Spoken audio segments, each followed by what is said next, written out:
Stephen King has said he knows the difference between a good idea and a bad idea if the story sticks with him. Storytelling has evolved and adapted over the centuries, changing to meet the cultural zeitgeist of the times. But know this, storytelling is an art, not a science, and definitely not a product. Still, there are rules to abide by when writing and developing stories, and mastering these guidelines will help you as the writer break these rules correctly in order to organically grow your ideas. Today, we will look at what makes a good story, and where you can start out in order to create a timeless narrative. So what is a story?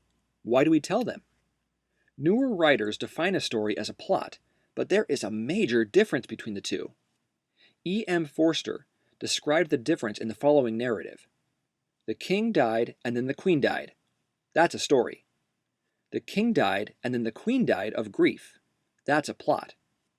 In layman's terms, a story is a series of events or accounts. Plot arranges the perspective of those events to present a greater significance to the big picture. Before we know how to properly arrange those events, we need to strengthen our understanding of story. Don't worry, we'll get to plot later. It is often said that every story has been told, and in a way that's true. Every driving conflict behind any story can be boiled down to one of 6 dynamics: man versus man versus self, man versus nature, man versus society, man versus technology, or man versus God.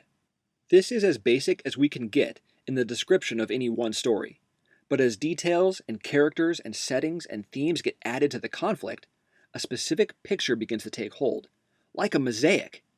To fall back on another cliche, the devil is in the details. Now, every story requires the following elements in order to be told: plot, setting, character, perspective, theme, symbolism, and conflict. Why do we need these elements? Because stories are designed for the audience. These ingredients create a picture with which the audience is welcomed into a fictional world, experience the story firsthand, and allow the story to have a greater significance in their personal lives.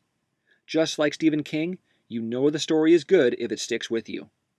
Over the next few weeks, I will be dissecting each of those elements so that you can properly understand them and use them to benefit your narrative. For now, here is a brief description of each element and why it is needed. Plot, as we said, is the perspective and collection of events in a comprehensively defined structure. Setting is the world the characters are placed in, giving context to the actions, consequences, and rules that surround that journey.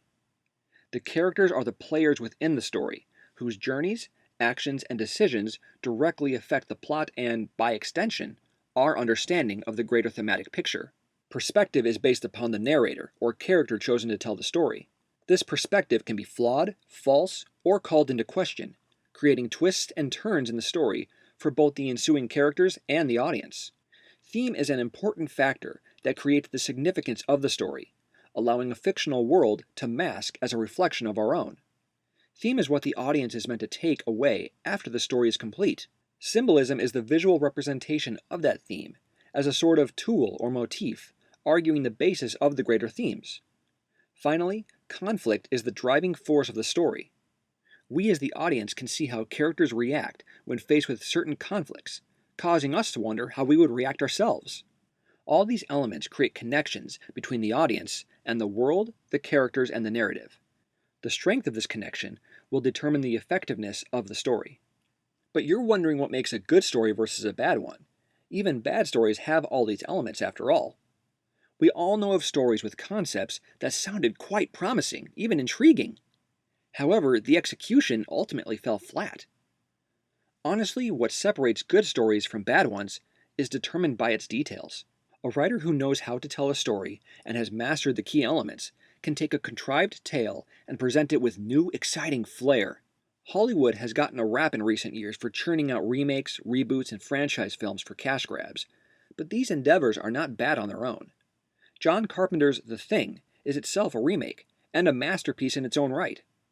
Ulysses from James Joyce is essentially Homer's The Odyssey, but presented from a different perspective in a different time. Beauty and the Beast shares a story with Rigoletto, yet both are beloved by many.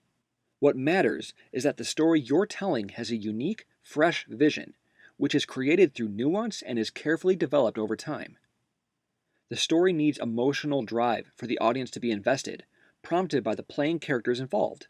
Lastly, the story needs to deal with important concepts and timeless struggles, giving lasting significance to the journey.